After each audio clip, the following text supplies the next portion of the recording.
नमस्कार सुधी एवं गुणीजनों, मैं कुसुम शर्मा श्रीमद् वाल्मीकि रामायण के 85वें एपिसोड में आप सबका बहुत बहुत स्वागत करती हूँ, अभिनंदन करती हूँ।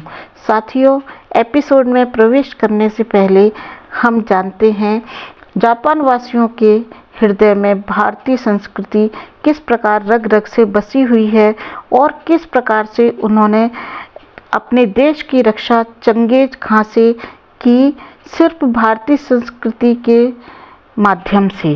जापान में वीणा वादनी सरस्वती की मूर्ति की पूजा की जाती है। 1200 वर्षों से जापान के बच्चे बच्चियां इस सरस्वती माता को नमस्कार करके स्कूल और कॉलेज में पढ़ने जाते हैं। जापान में चतुर्मुख ब्रह्मा जी, महर्षि वशिष्ठ जी सभी जापान में पूजे जाते हैं। एक बार चंगेज खां ने जापान पर हमला कर दिया, चारों ओर से जापान को घेर लिया।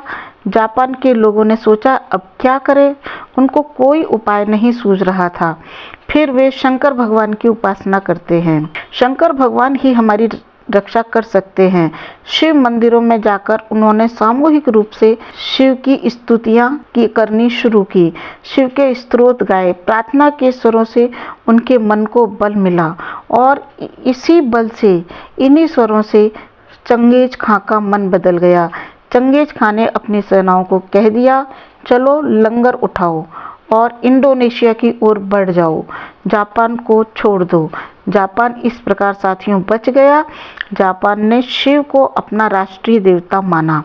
जापानी लिपि जो है उसका आविष्कार करने वाले जो महापुरुष हैं वे भारतीय संत बोधिसत्व भारद्वाज हैं।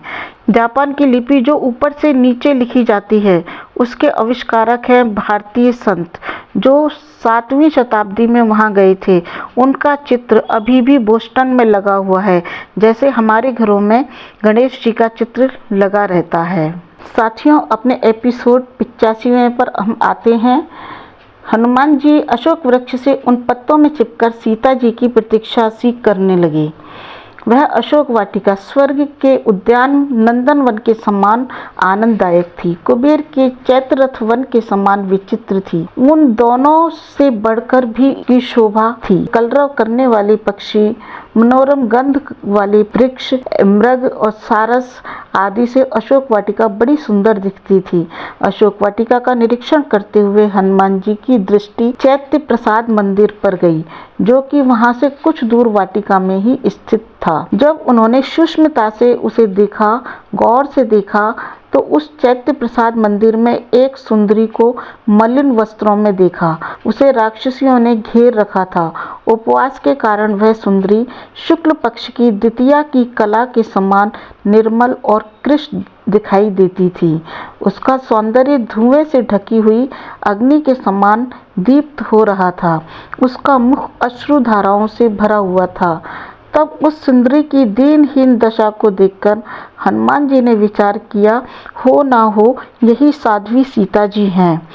जब रावण इन्हें हरण करके ले जा रहा था, उस समय जिस रूप का हमें दर्शन हुआ था, आज भी यह कल्याणी उसी रूप से संपन्न है। यद्यपि सीता तापसी के समान पृथ्वी पर बैठी विरह और दुख से पीड़ित लंबी लंबी सांसें ले रही थी, फिर भी वे दुष्टों को नागिन जैसी भयंकर दिखती थी, क्योंकि वह सत पर दृढ़ थी। उनका सत दुष्टों के लिए बहुत भारी पड़ता था। उन्हें मलिन अवस्था में देखकर हनुमान जी को भी संदेह हो रहा था, परंतु श्री राम जी के बताए अनुसार आभूषण धारण किए हुए देखकर उन्होंने जान लिया कि यही भगवान श्री राम जी की प्रियतमा है। यही गौर वर्ण वाली श्री रामचंद्र जी की प्यारी पत्नी सीता है, जिनके विरह में श्री रामचंद्र शोक से संतप्त रहते हैं। इन देवी का मन रघुनाथ जी में लगा रहता है और रघुनाथ जी का मन इन देवी में लगा रहता है। तुलसीदास जी ने साथियों बहुत ही सुंदर सीता जी के वियोग का निरूपण किया है। देख मनहि मुँह कीन प्रणामा, बैठी बीत जात निशिशामा। कृष तनु शीस जटा एक बैनी, जपत हृदय रघुपति गुण श्रेणी। निज पद नयन दिए मन राम पद कमल लीन, परम दुखी बात पवन सुत देख जानकी दीन। तो साथियों, 2 घड़ी विचार करने पर हनुमान सीता जी की दशा को देखकर अत्यंत दुखी होकर विलाप करने लगे। ओहो, श्री राम की पत्नी ऐसी दीनहीन अवस्था में है, निश्चय ही समय की गति पर किसी का वश नहीं चलता। श्री राम लक्ष्मण के पराक्रम को जानने वाली सीता विचलित नहीं दिखती थी। इन सीता को वापस लाने के लिए श्री राम इस पूरी पृथ्वी को भी पलट दें तो बड़ी बात नहीं है। जो सीता महलों में रहती थी वे अपने पति के साथ निर्जन वन में चली आई और अब इन राक्षसनियों के घेरे में फंसी हुई होने पर भी सत्यव्रत को धारण किए हुए स्वाभिमानिनी जैसी दिखती है। रात चढ़ गई है और चंद्रदेव भी इन सहस्त्रों किरणों से संताप दे रहे हैं। इस प्रकार सोच रहे थे। वहां बहुत सी कुरूप राक्षसनियां विकराल मुखों से अपनी उपस्थिति मात्र से ही सीता जी को डराने की चेष्टा कर रही थी। उनके अंगों पर रक्त का लेप था। वे मांस मदिरा का भोजन करने वाली थी। अशोक वाटिका में रहने पर भी राक्षसियों से घिरी होने के कारण सीता कभी बड़ी सहमी हो जाती थी, कभी डरी हुई दिखती थी और फिर धैर्य धारण करके राम जी के गुणों का मन ही मन स्मरण करती थी।